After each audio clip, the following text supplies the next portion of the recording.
उसी को आगे बढ़ाते हुए आज का विषय है हमारी आत्मा का अनुबंधन, यानी कि सोल कॉन्ट्रैक्ट।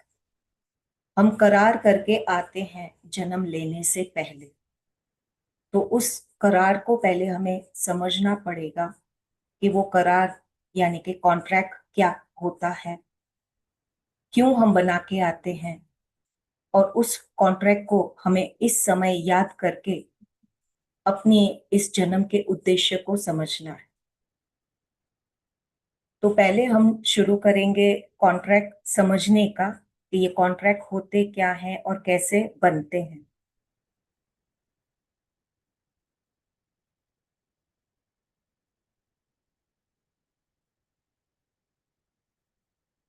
कॉन्ट्रैक्ट को समझने के लिए आप इसे देखें पहले कि कॉन्ट्रैक्ट क्या होते हैं। इस प्रकार का हम जैसे करार बनाते हैं, अग्रीमेंट्स करते हैं। जब हम कोई मकान में रेंट पे रहते हैं तो कैसे अग्रीमेंट बनाना पड़ता है और सरकारी स्टैंप लेके हम उसे करार बनाते हैं। इसी प्रकार से आत्मा जब जन्म लेती है उसके पहले वो इसी प्रकार से करारनामा बनाती है, कॉन्ट्रैक्ट बनाती है। ये कॉन्ट्रैक्ट हमारे सोल गाइड्स गुरुओं के साथ बैठ के हम समझ के इसे पूरा बनाते हैं। जिस प्रकार पिक्चर बनाने के लिए पहले लेखक पूरी कहानी लिखता है, उसी प्रकार से कॉन्ट्रैक्ट बनाने के समय हम पूरा विवरण लिखते हैं कि इस जन्म में हम क्या क्या करने वाले हैं। उसमें हम पूरा कवर करते हैं कि क्या सीखने वाले हैं, इस जन्म का उद्देश्य क्या है, जाके मुझे कितने कर्म चुकाने हैं, और किन किन लोगों से इस जन्म में मेरा नाता होगा, कितने वर्ष तक मुझे इस पृथ्वी पे आना है, मेरे माँ बाप कौन होंगे, मैं क्या पढ़ूंगी, क्या करियर बनाऊंगी। ये सब डिटेल में लिखा होता है, पूरी ब्लूप्रिंट बनती है। ब्लूप्रिंट यानी जैसे हम मकान बनाने के पहले उस मकान का पूरा मैपिंग करते हैं, ब्लूप्रिंट बनाते हैं, उसी प्रकार से हम अपने कॉन्ट्रैक्ट को बनाते हैं। एक एक डिटेल उस कॉन्ट्रैक्ट में हम लिखवाते हैं। कौन हमें दुख देगा, कौन सुख देगा, कौन हमें आगे बढ़ाएगा, कौन हमें अपने कर्मों के द्वारा अपने पाठ को याद करवाएगा। एक एक जन की भूमिका हम लिख के आते हैं। इसीलिए कहा जाता है कि ईश्वर के हुक्म के बिना एक भी पत्ता नहीं हिलता है। उसका अर्थ ही यही है कि ऊपर पहले से हर करार को हम लिख के आते हैं। चाहे किसी का दुख देना हो, किसी का चोट पहुंचाना हो, या हम भटकने वाले हों, जो एक एक पल का हिसाब वहां पे हम लिख के आते हैं। पर जैसे ही हम जन्म लेते हैं, जन्म लेते ही हम इस करार को भूल जाते हैं।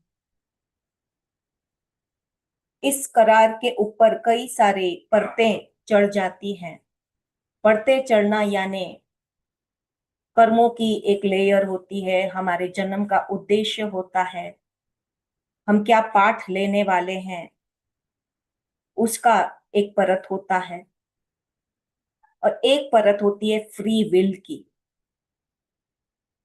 फ्री विल जब कहा जाता है तो हमें ऐसा लगता है कि हम आके कुछ भी बदल सकते हैं, कुछ भी कर सकते हैं। तो ये कुछ हद तक सही है, पर कुछ हद तक ये सही नहीं है।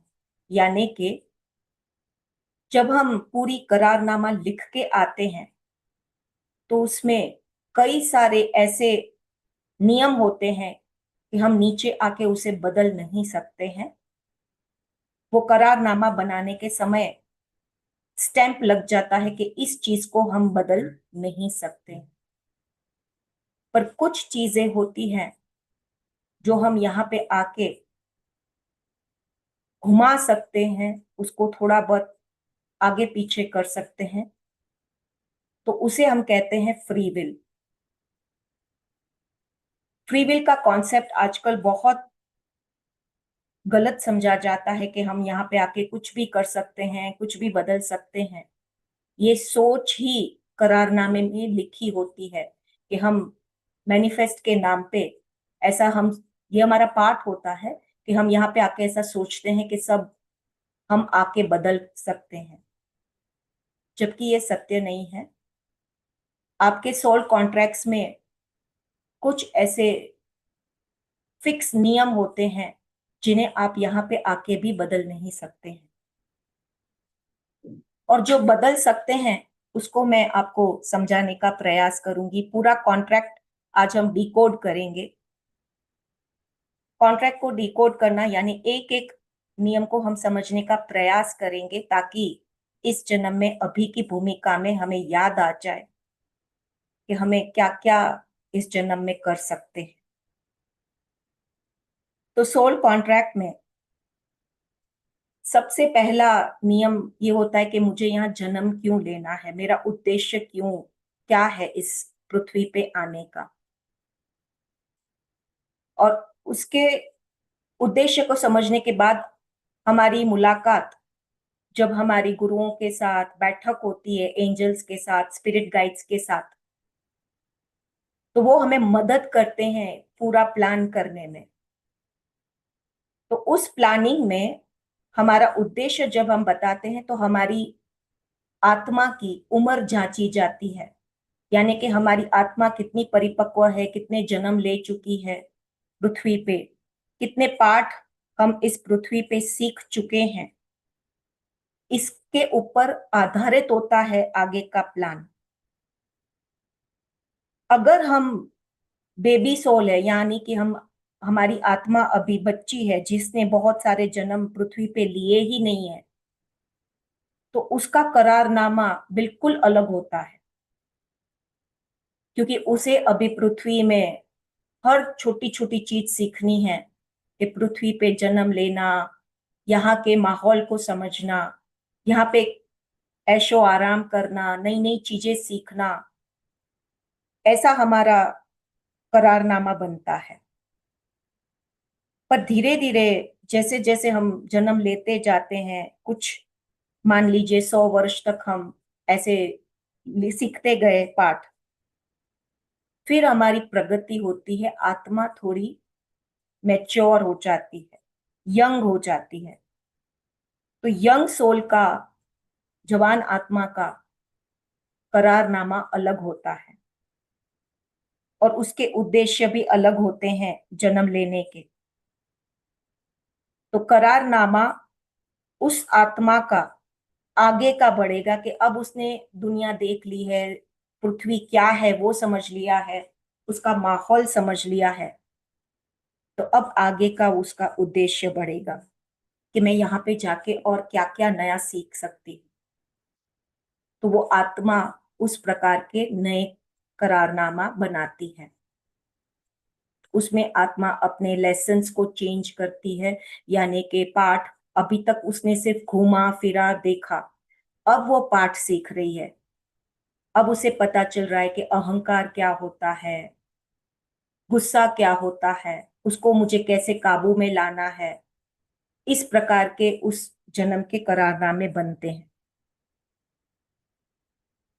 और कई प्रकार के अलग अलग करारनामे बनाना होता है, जिसमें आपकी कर्मों के हिसाब से आपकी परिवार की चुनौती होती है कि परिवार में कई सारे रिश्ते ऐसे होंगे जो हमें बहुत तकलीफ देंगे, दुख देंगे, ताकि हमें वो पाठ सीखने को मिले जो हमने तय किया था कि मैं अहंकार का पाठ इस जन्म में सीखूंगी, इस जन्म में मैं गुस्से का पाठ सीखूंगी। तो उस प्रकार के पहले करारनामे अलग अलग रिश्तों के नाम पे हमें बनाने पड़ते हैं।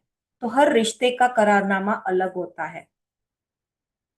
तो फैमिली कॉन्ट्रैक्ट्स होते हैं, सोलमेट के कॉन्ट्रैक्ट्स होते हैं, ट्विन फ्लेम के कॉन्ट्रैक्ट्स होते हैं और कई अनजान कॉन्ट्रैक्ट्स, यानी कि कुछ कॉन्ट्रैक्ट्स ऐसे होते हैं जो इस जन्म में हमें पहली बार मिलेंगे। और इसमें कई सारे अलग अलग मेंटर्स भी हमें मिलेंगे, इस प्रकार के कॉन्ट्रैक्ट भी हम बनाते हैं। फिर धीरे धीरे इन जन्मों को भी पार करके अब हमारी आत्मा और मैच्योर हो गई है और परिपक्व हो गई है, जिसने कई सारे जन्म ले लिए हैं। अब वो आत्मा समझदार बन रही है, तो उसके करारनामे और भी गहरे होने लगेंगे कि अब उसे नीचे जाके पृथ्वी पे आके अपनी जिम्मेदारी और बढ़ानी है कि जो जो मैंने सीखा है अब मैं और आत्माओं को सीखूंगी और अपनी आध्यात्मिक प्रगति साथ साथ करूंगी। यानी कि हम हमारी प्रगति भी करेंगे और सामने जो जो हमने सीखा है वो औरों को सिखाएंगे।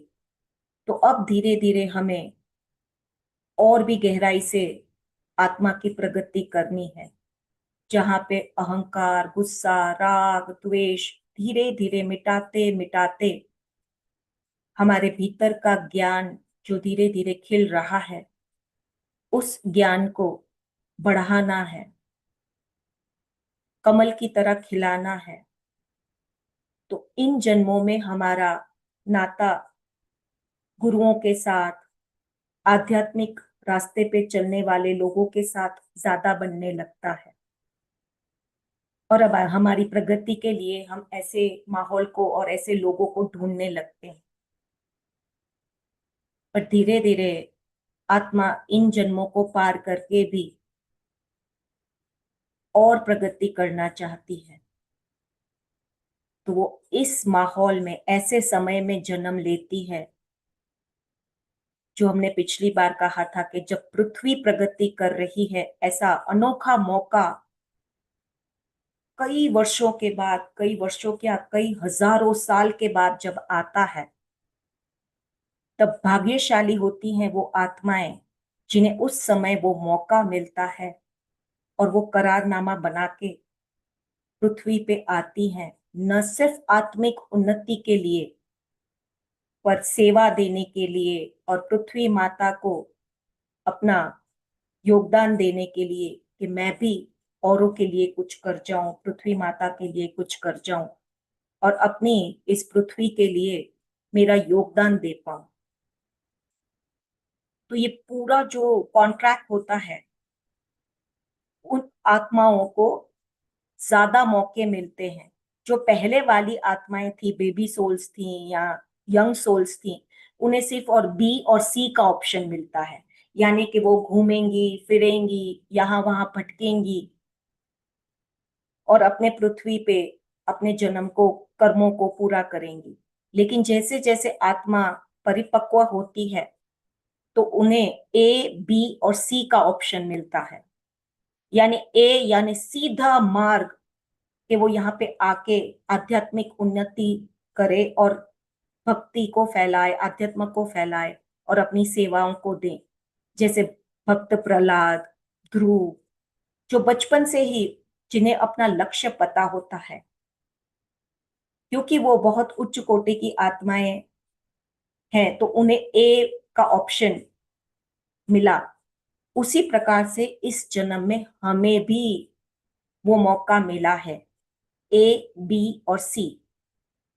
ए ऑप्शन यानी कि अगर हम बिना भटके अपने आत्मा के उद्देश्य को, अपने आत्मा के करार के रास्ते पे चलते हैं, तो हम सीधा ही आध्यात्मिक उन्नति के साथ साथ पृथ्वी को अपना योगदान देते हैं। पर यदि हमने फ्री विल, जो मैंने कहा ना कि हम यहाँ पे आके प्लान को थोड़ा चेंज कर सकते हैं, अपना मन बदल सकते हैं, भटक सकते हैं, तो अगर हमने बी प्लान को चुना, तो घूम घूम के हम भटक भटक के ऊपर चढ़ेंगे और अपनी आध्यात्मिक उन्नति तो करेंगे, आत्मिक प्रगति तो करेंगे, पर सेवाएं थोड़ी बहुत दे पाएंगे। पर यदि हम सी प्लान में चले गए, तो हम कई सारे जन्म व्यर्थ गवा देंगे, भटकने में, उलझने में, इधर उधर का ज्ञान लेने में, क्योंकि हम अब प्लान को भटक चुके हैं, अपने करारनामे को भूल चुके। इसीलिए इस जन्म में ईश्वर ने ऐसा मौका दिया है कि सबको इस तरह से इंटरनेट के माध्यम से, सोशल मीडिया के माध्यम से ऐसा ज्ञान मिल रहा है, ताकि हम ऐसी संगत करके अपने करारनामे को याद करें और अपने आत्मिक उद्देश्य को याद करें और आगे बढ़ें। तो इस समय का माहौल ऐसा है कि यहाँ पे एक स्पेशल कॉन्ट्रैक्ट्स लेके कई सारी आत्माएं आई हैं, यानी कि एंजल सोल्स, प्लैनेटरी सोल्स, उच्च कोटि की आत्माएं उतरी हैं, क्योंकि इस समय पृथ्वी का आगे बढ़ना 5D में हो रहा है। तो उसके लिए कई सारी उच्च कोटि की आत्माएं आई हैं और अभी के माहौल को बदलने में हमें सहयोग कर रही हैं और हमें भी जगा रही है। तो यदि हम भटके हुए हैं, हमें याद नहीं है हमारा करारनामा, पर हम अगर ध्यान के मार्ग में आ गए हैं और हमें प्रश्न उठ रहे हैं कि इस जन्म में मेरा कुछ योगदान है, कुछ तो मैं करने आई हूं, पर पता नहीं है कि मैं क्या करने आई हूं, तो इस समय हमें इस प्रकार के गुरु मिल रहे हैं, मेंटर्स मिल रहे हैं, मास्टर्स मिल रहे हैं, जो हमें सहायक हो रहे हैं हमारे करारनामे को याद कराने के लिए। क्योंकि इस समय इतना स्पेशल कॉन्ट्रैक्ट चल रहा है पृथ्वी पे, क्योंकि पृथ्वी नए युग की ओर बढ़ रही है। तो यही आत्माएं उतरी हैं और हमें सहयोग तो दे ही रही हैं, पर साथ ही साथ अपना योगदान दे रही हैं पृथ्वी को आगे बढ़ाने के लिए। तो ये जो कॉन्ट्रैक्ट्स अभी बने हैं, वो बड़ी सोल फैमिलीज को उतार के अलग अलग डिमेंशन से, अलग अलग युगों से आई हुई कई सारी आत्माएं उतरी हैं। तो मैं उसे समझाने के लिए पूरा आपको सोल कैसे उतरती है उसका मैपिंग बताना चाहूंगी। जब हम सोर्स होता है, तो सोर्स में इतनी पावर होती है, इतनी चेतना बढ़ी हुई होती है, तो वो सीधा पृथ्वी पे नहीं उतर पाती है। तो उनके उतरने के लिए सोर्स मोनेड ग्रुप्स को फोड़ता है, यानी कि अलग अलग अपने विभाजन में उन्हें छोड़ता है, जिन्हें मोनेड सोल्स कहते हैं। मोनेड से हायर सेल्फ उत्पन्न होते हैं। एक मोनेड से 12 आत्माएं हायर सेल्फ बनती हैं और एक एक हायर सेल्फ से 12-12 आत्माएं उत्पन्न होती हैं। और यही एक्सटेंशंस बढ़ते बढ़ते आत्माएं बढ़ती जाती हैं और वो पृथ्वी पे जन्म ले पाती हैं, क्योंकि मोनेड की और हायर सेल्फ की चेतना इतनी बड़ी होती है कि वो शरीर का रूप नहीं ले पाती हैं। इसलिए वो अपना छोटा सा भाग, छोटा सा अंश आत्मा के रूप में प्रकट करती हैं, और वही छोटा सा अंश हम शरीर के रूप में आते हैं। इसे कहते हैं पूरा सोल फैमिली, क्योंकि एक ही चेतना से विभाजन होके मोनेड बनता है। मोनेड के एक मोनेड के विभाजन से 12 हायर सेल्फ बनते हैं और एक हायर सेल्फ के विभाजन से 12 आत्माएं विभाजित होती हैं, और ये कंटिन्यू होती रहती है असंख्य में। तो इस प्रकार से पूरी हमारी सोल फैमिली बनती है। इसीलिए कई सारी आत्माएं जब हमें पृथ्वी पे मिलती हैं, तो उनसे हमारा तुरंत लगाव हो जाता है, तुरंत पहचानी जैसी हो जाती है कि ये इन्हें मैं पहचानती हूँ, इनसे मेरा कुछ रिश्ता है। ये तुरंत हमें महसूस होता है, क्योंकि वो हमारी सोल फैमिली नजदीकी की है, क्योंकि वहीं से हम छूट के आते हैं। जैसे हम हमारे परिवार में देखते हैं कि एक परिवार में जब माता पिता उनके बच्चे दादी दादा, तो ये एक नजदीकी परिवार हुआ। पर उसी परिवार का और आगे का विभाजन देखे तो चाचा चाची, उनके बच्चे, फिर उनके बच्चे, इस प्रकार से फैमिली बड़ा बड़ा होता जाता है। तो जितना दूर दूर का रिश्ता होता है उतना हम उन्हें कांटेक्ट में नहीं होते हैं।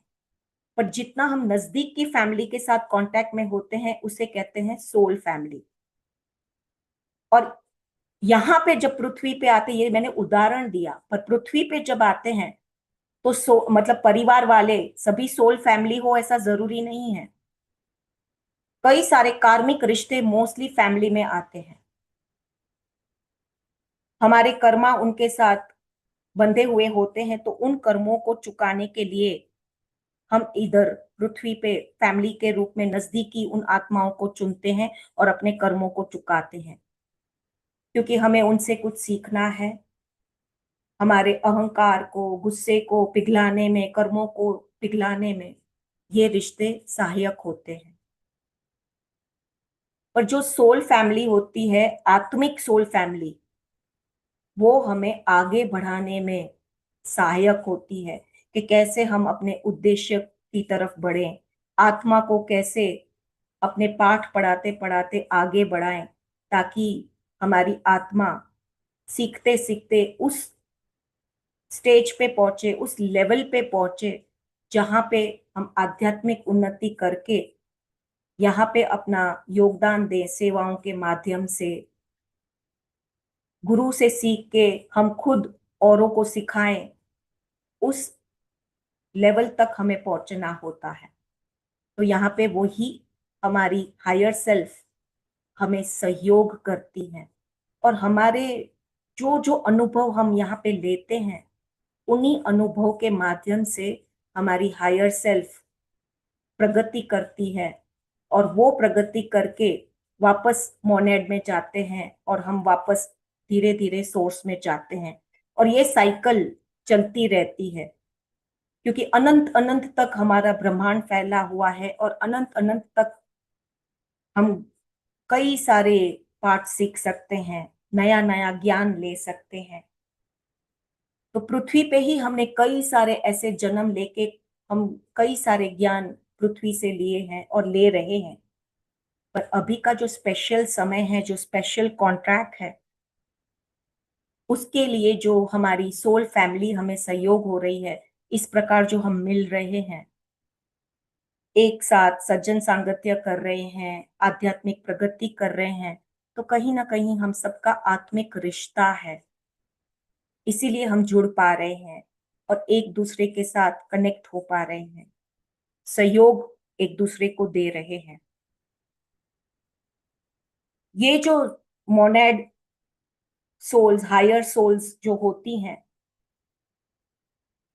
ये सब कनेक्टेड होके वननेस हमें सिखाना चाहती हैं। अंत में हमारा जो मूल स्वभाव है कि हम इन सब का कारण ही पूरा यही होता है कि अपने इस खेल में हमारे पूरे अहंकार को, गुस्से को पिघला पिघला के, कर्मों को पिघला पिघला के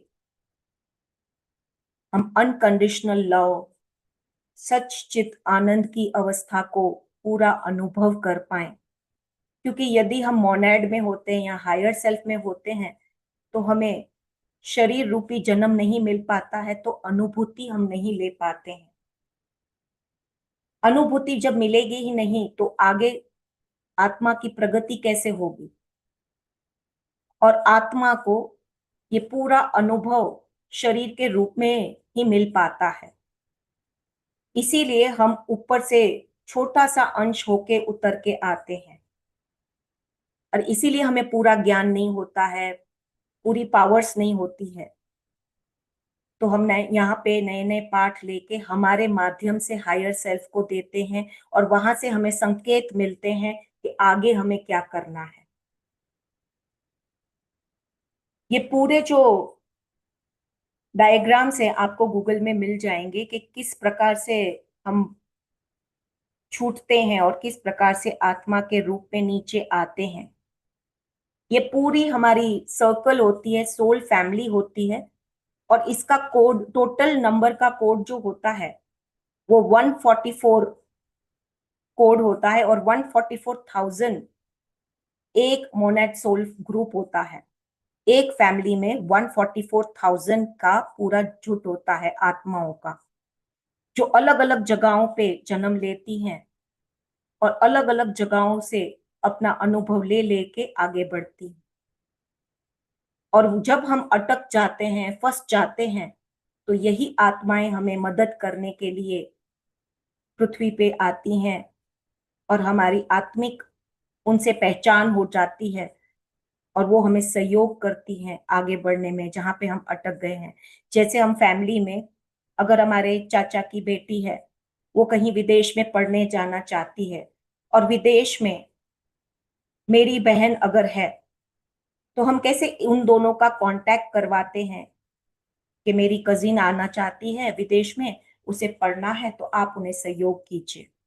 उसी प्रकार से अगर यहाँ पे कोई आत्मा कहीं पे अटक जाती है, फंस जाती है इस माया में, तो हमारी आत्मिक फैमिली में से कोई उतरता है और हमें सहयोग करता है। पहले वो पूरी कोशिश करते हैं, हमें संकेत भेज के, अलग अलग माध्यम से हमें वो मार्ग दिखाने का हर प्रयास करती हैं।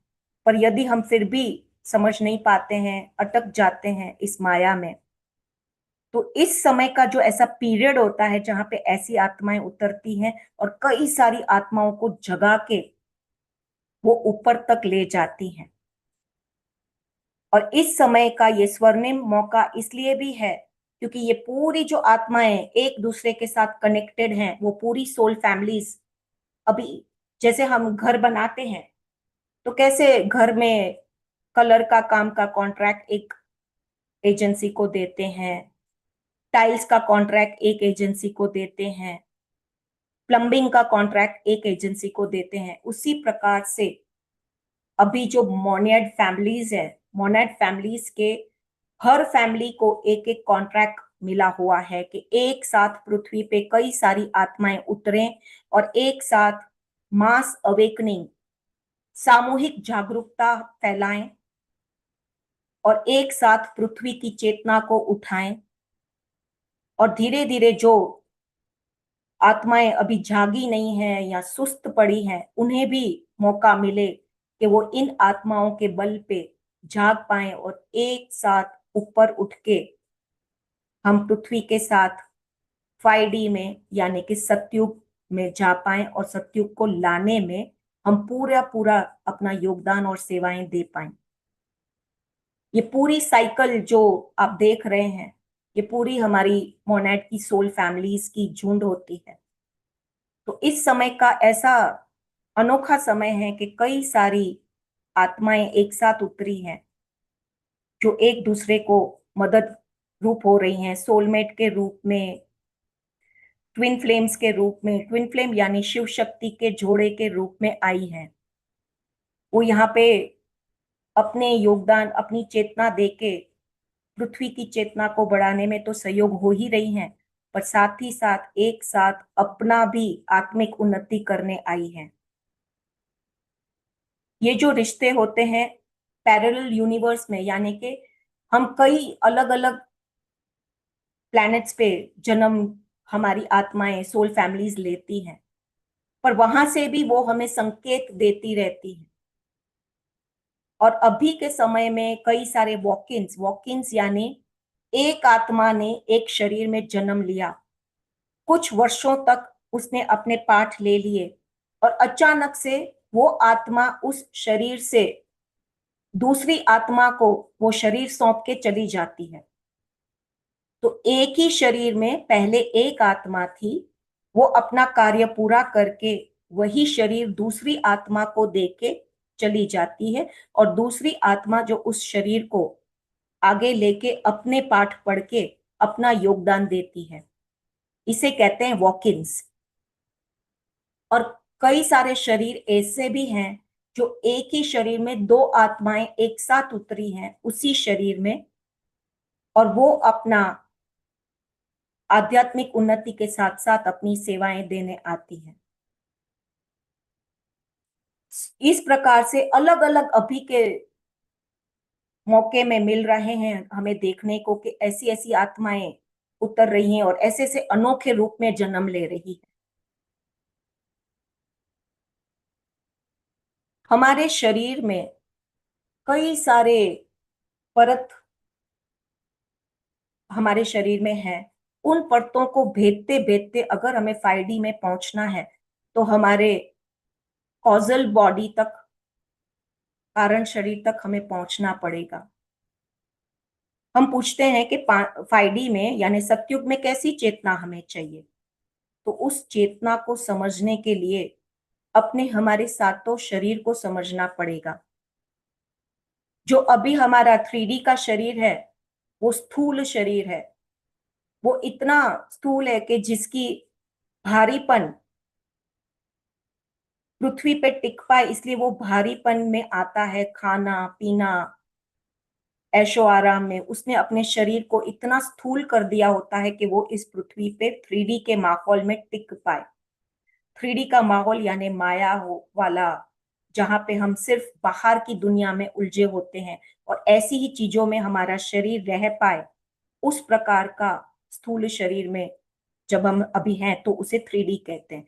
पर धीरे धीरे हम आध्यात्मिक प्रगति कर रहे हैं, तो धीरे धीरे हम अपने एस्ट्रल प्लेन को, मेंटल बॉडी को छू रहे हैं, जहां पे हमारे भीतर के घाव रूज रहे हैं। हम अपने पाठ पढ़ पढ़ के हमारे अंदर वो बैलेंस ला पा रहे हैं, हीलिंग कर पा रहे हैं, ताकि हमारे शरीर की परतें उतरती जाएं और हम धीरे धीरे आत्मा के नजदीक आके अपने इस जन्म के उद्देश्य को समझ पाए और आध्यात्मिक उन्नति करके 5th डिमेंशन में यानी के सतयुग में पहुंच पाए। इसीलिए हमारे शरीर में इस समय बहुत सारा बदलाव आ रहा है। कई सारे लोगों की खुराक बदल रही है। कई सारे लोगों की चेतना इतनी बढ़ चुकी है कि उन्हें सात्विक भोजन या उपवास करना या सिर्फ फ्रूट और जूस पे रहना, इस प्रकार का उन्हें चेतना जाग रहा है, क्योंकि उनका शरीर में बदलाव आ रहा है। और कई सारे लोगों के शरीर में इतने सारे इमोशनल चेंजेस आ रहे हैं कि हमारे भीतर प्रेम और करुणा की वृद्धि हो रही है, बढ़ता जा रहा है हमारे भीतर वो प्रेम और करुणा का भाव। तो धीरे धीरे शरीर में इतना परिवर्तन आ रहा है कि हमें स्वयं को कभी आलस आती है, कभी थकावट आ रही है, कभी बहुत ऊर्जा आ रही है। तो अभी हमारा शरीर बैलेंस करने की कतार पे है। धीरे धीरे वो अपना बैलेंस बढ़ा रहा है कि कैसे मैं नई चेतना में ऊपर उठ पाऊं। इसे उठाने के लिए हमें चक्रों को भी समझना पड़ेगा कि कैसे हम अपने शरीर की चेतना को बढ़ाएं और अपने सातों शरीर को समझ पाएं और उन्हें भेद पाएं। तो हमारे शरीर में 7 चक्र हैं। हर चक्र के पंखुड़ियां हैं। तो यहाँ पे आपको कैलकुलेशन समझना पड़ेगा कि मूलाधार चक्र में 4 पंखुड़ियां हैं। स्वाधिष्ठान चक्र में 6 पंखुड़ियां हैं। मणिपुर चक्र में 10 पंखुड़ियां हैं। अनाहत चक्र में 12 पंखुड़ियां हैं। विशुद्धि चक्र में 16 पंखुड़ियां हैं। अब इन सब का जब हम टोटल करते हैं तो 48 पंखुड़ियां टोटल होती हैं। और जब वो पंखुड़ियां आज्ञा चक्र पे दुगना करते हैं, मल्टीप्लाई करते हैं, तो 96 आता है। और इस 96 को जब हम 1000 के साथ जोड़ते हैं तो 144,000 का कोड हमें मिलता है। तो पहले 144 टोटल होता है हमारी पंखुड़ियों का आज्ञा चक्र तक, और उसके बाद 1000 सहस्त्रार चक्र की पंखुड़ियों के साथ उसका मल्टीप्लिकेशन होता है, तब 144,000 का कोड हमें मिलता है। उतना हमारे वाइब्रेशंस की चेतना हमें बढ़ानी है। तो उस चेतना तक पहुंचने के लिए आज्ञा चक्र पे शिव और शक्ति का बैलेंस करना पड़ेगा, क्योंकि हमारे शरीर में 72,000 नाड़ियां कही गई हैं, पर 72,000 गुणा 72,000 करते हैं तो 144,000 नाड़ियां हैं हमारे शरीर में। शिव और शक्ति यानी डिवाइन फेमिनाइन और डिवाइन मैस्कुलाइन दोनों का हमारे अंदर एनर्जी है। उन एनर्जी को आज्ञा चक्र पे जब हम बैलेंस करते हैं और उनके मल्टीप्लिकेशंस होते हैं, तब हमें 144,000 का ये आंकड़ा मिलता है।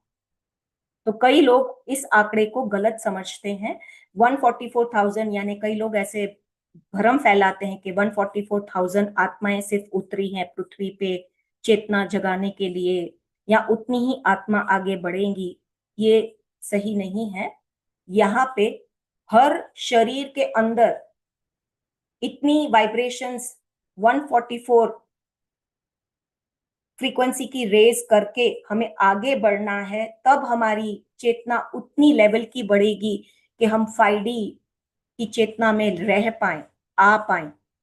5D की चेतना यानी सतयुग को लाने की चेतना, गोल्डन एज, स्पिरिचुअल एज जिसे कहते हैं, उसे लाने का ये फ्रीक्वेंसी का कोड है, जो हमारे भीतर हमें ध्यान साधना से चक्रों को खोलते हुए उन्हें उनकी चेतना को, उनकी ऊर्जा को बढ़ाते बढ़ाते आज्ञा चक्र पे पहुंचना। आज्ञा आज्ञा चक्र पे शिव का और शक्ति का बैलेंस करना। अब शिव शक्ति का बैलेंस क्या है ये भी हमें समझना पड़ेगा। शिव शक्ति यानी कि हमारे अंदर जो मैस्कुलिन पावर, मैस्कुलिन एनर्जी और फेमिनिन एनर्जी जो है वो अभी इम्बैलेंस है। पहले ऐसा कहा जाता था कि पुरुष तत्व यानी कि मैस्कुलिन एनर्जी फेमिनिन एनर्जी को दबाती है, स्त्रियों को दबाती है। तो धीरे धीरे ऐसा अब समय आया कि स्त्रियां पढ़ लिख के फेमिनिन एनर्जी बढ़ने लगी और वो अपना डोमिनेंस दिखाने लगी, अपना पावर दिखाने लगी, क्योंकि वो कमाने लगी, पढ़ी लिखी हो गई। तो धीरे धीरे उन्होंने अपना ईगो बढ़ा दिया, अपना गुस्सा अहंकार बढ़ा दिया, और यहाँ पे हो गया इम्बैलेंस हमारे ही भीतर पुरुष तत्व का और स्त्री तत्व का, यानी कि शिव की एनर्जी और शक्ति की एनर्जी पूरी इम्बैलेंस हो गई। कई सारी स्त्रियां इमोशंस, प्रेम, लव, करुणा सब भूल चुकी हैं।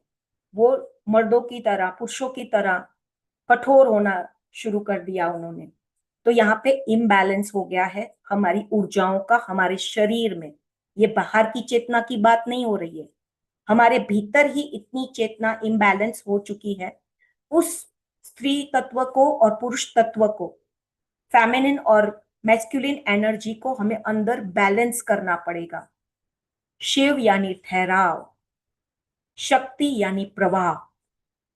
तो अगर प्रवाह ज्यादा बढ़ जाए तो ज्यादा प्रवाह भी पूरा बहा देता है चेतना को, और यदि ठहराव इतना आ जाए और उसमें बहना ही ना हो तो वो चेतना एक जगह रुक जाती है। तो इसीलिए शिव और शक्ति का बैलेंस आज्ञा चक्र पे जब होता है, तब ठहराव और प्रवाह दोनों का बैलेंस होने के कारण हमारी फ्रीक्वेंसी बढ़ती है और वो 144,000 के कोड में आती है, और हम आगे की चेतना में बढ़ पाते हैं और सत्युग को ला पाते हैं। इस चेतना को बढ़ाने के लिए एनर्जीज को समझना पड़ेगा। मैप को समझिए तो आप समझ पाएंगे कि अभी मैं कौन सी चेतना में हूं। यदि अभी भी हमें हर चीज में शर्म आती है, जहां पे शर्म ना करनी चाहिए वहां पे भी हम शर्मा रहे हैं, हम बहुत नीची ऊर्जा में रहते हैं कि गिल्ट आ रहा है, बार बार अंदर खुद को नीचा महसूस कर रहे हैं, या हम डर में हमेशा रहते हैं, दुख में हमेशा रहते हैं, मैंने ऐसा न किया होता तो। वैसा किया होता तो, ऐसे ही स्टेज पे रहते हैं, या बहुत ख्वाहिशों में रहते हैं कि मुझे नाम चाहिए, पैसा चाहिए, जुनून चढ़ जाता है कि गाड़ी बंगला चाहिए, ऐसी इच्छाओं में अटक जाते हैं, या अहंकार आड़े आ जाता है कि मेरी पदवी ये है, मैं इतनी पढ़ी लिखी हूं।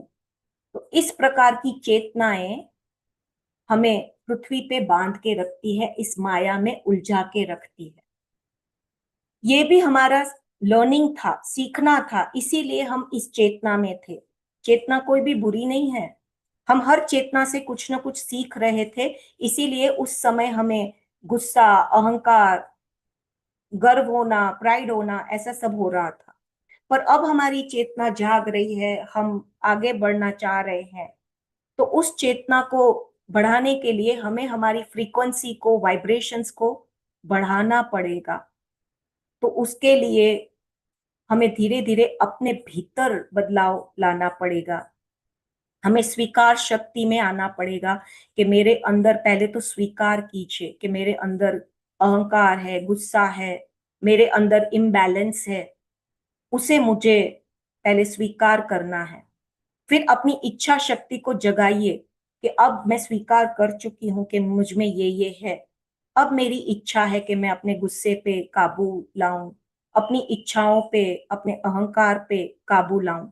फिर धीरे धीरे उस इच्छा के कारण आप ध्यान साधना करेंगे, अपने ऊपर मेहनत करेंगे, सजगता में आएंगे, अच्छी संगत में रहेंगे, अच्छी किताबें पढ़ेंगे, अच्छे सेशंस को सुनेंगे, तो धीरे धीरे हमारे विचारों में परिवर्तन आएगा, और धीरे धीरे हमारे अंदर थोड़ा गुस्सा कम होगा, अहंकार कम होगा, और वो कम होते होते हमारी चेतना आगे बढ़ेगी।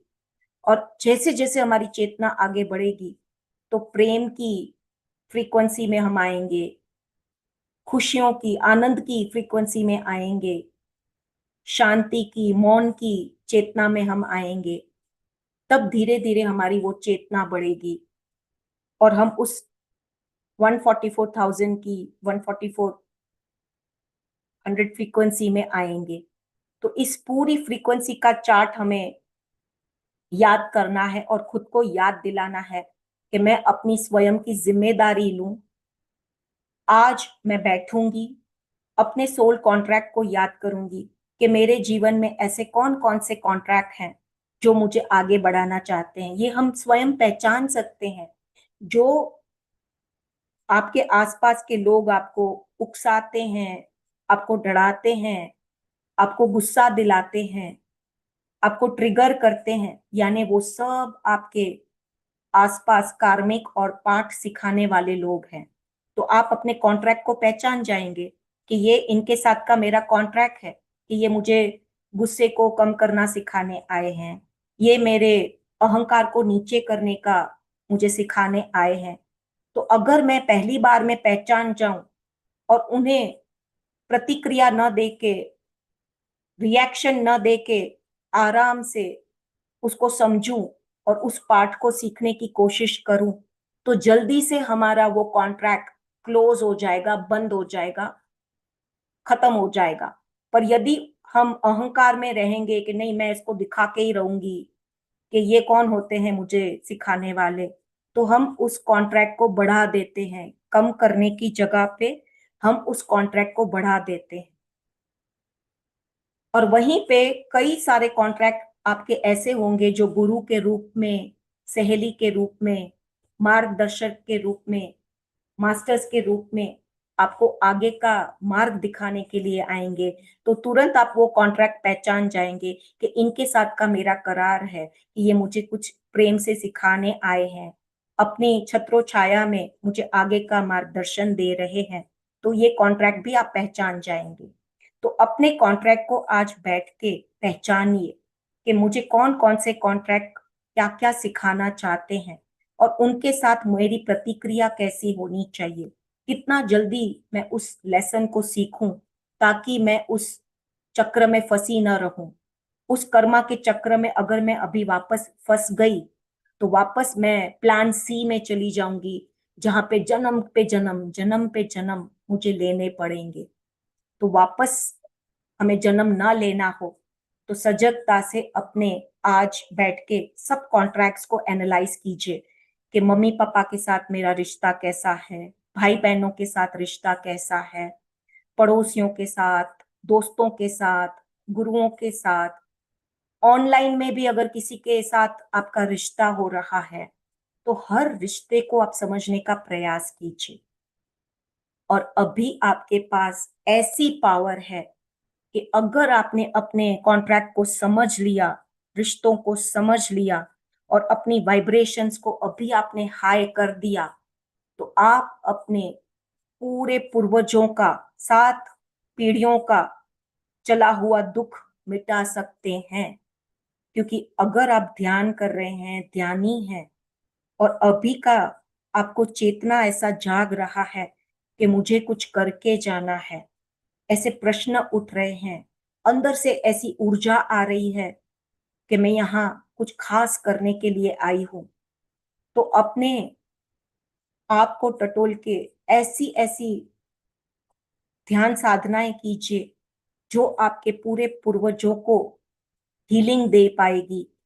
पूर्वजों से चला हुआ पैसों का राग द्वेष, पूर्वजों से चली आई हुई बीमारियां, पूर्वजों से चले आए हुए श्राप, सब आप मिटा सकते हैं अगर अभी आपने ऐसी चेतना में खुद को लाया कि वहां पे आप ऐसी ऐसी ऊर्जाएं अपने अंदर से निकाल सकते हैं कि आपके पूर्वजों तक वो पहुंचेगी और सबकी हीलिंग हो सकती है। ऐसी चेतना वाली अभी की ऊर्जाएं चल रही हैं। पर भाव आपका होना चाहिए, उद्देश्य आपका होना चाहिए कि मैं इस समय उस चेतना को उठाने के लिए क्या कर सकती हूँ। तो ये आज का जो हमारा सेशन था, ये बहुत इम्पोर्टेंट और स्पेशल सेशन है। इसे आप बार बार सुनिए, समझिए कि मेरा इस समय का स्पेशल कॉन्ट्रैक्ट क्या क्या है।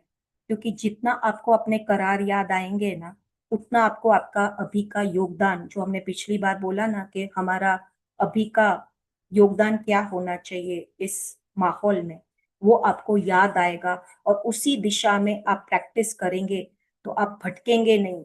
क्योंकि अभी के समय अगर हमने एक पल भी यहाँ वहां भटका दिया, तो we are missing our opportunity. हम अपना समय मिस कर रहे हैं, और जितना हम समय मिस करेंगे उतना हम पीछे जाएंगे, उतना हमारी जर्नी स्लो डाउन हो जाएगी। तो इसीलिए कहते हैं कि गॉसिप में मत पड़िए, ज्यादा फालतू के न्यूज, बार बार रिपीटेटिव न्यूज मत सुनिए, और इधर उधर के ग्रुप्स में अपने एनर्जी को मत बंटवारा कीजिए।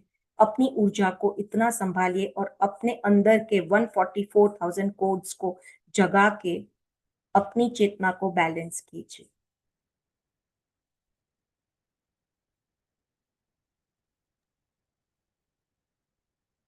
जी, thank you. Thank you so much ma'am, बहुत ही अच्छा स्वाध्याय। तो और कोई भी पार्टिसिपेट्स अपना कोई भी प्रश्न या अपनी कोई भी बात रखना चाहे तो अनम्यूट करके बात कर सकता है। जी, thank you so much ma'am. Sole contract पे पता था, लेकिन आज अपने डिटेल्स में समझाया, बहुत ही डिटेल्स में समझाया, तो thank you so much ma'am. Thank you ma'am. हाँ, और इसको ना बार बार सुनेंगे, मतलब बहुत ही अच्छा था। मैं माफी भी चाहूंगी अगर मैंने स्पीड में बोला हो तो, क्योंकि मुझे ऐसा लग रहा था पता नहीं मैं 1 घंटे में इसको पूरा कर पाऊंगी कि नहीं। तो मैंने नो नो कोशिश मैम, बहुत अच्छा था। और एक एक डायग्राम मैं विजय जी से निवेदन करूंगी कि ये पीडीएफ ग्रुप में डाल दें, ताकि आप एक एक डायग्राम को दिखा पाएं और देख भी पाएं, तो आप इसको बेहतर समझेंगे। आज से 3 साल पहले 2023 में हमने एक सेशन लिया था, ऑर्गेनिक मैट्रिक्स। ये हमने सेशन इसलिए लिया था कि कई लोगों को ऐसा लगता है कि हम यहाँ की माया को जल्दी से निपटा के जल्दी जल्दी हम 5D में जाएंगे तो वहां पे सुख होगा, बहुत कुछ अच्छा अच्छा होगा। यस, होगा। पर वहां पे भी ऑर्गेनिक माया होती है, क्योंकि कोई भी युग ऐसा नहीं होता है जहाँ पे माया ना हो। क्योंकि माया होगी तभी तो हम सीख पाएंगे।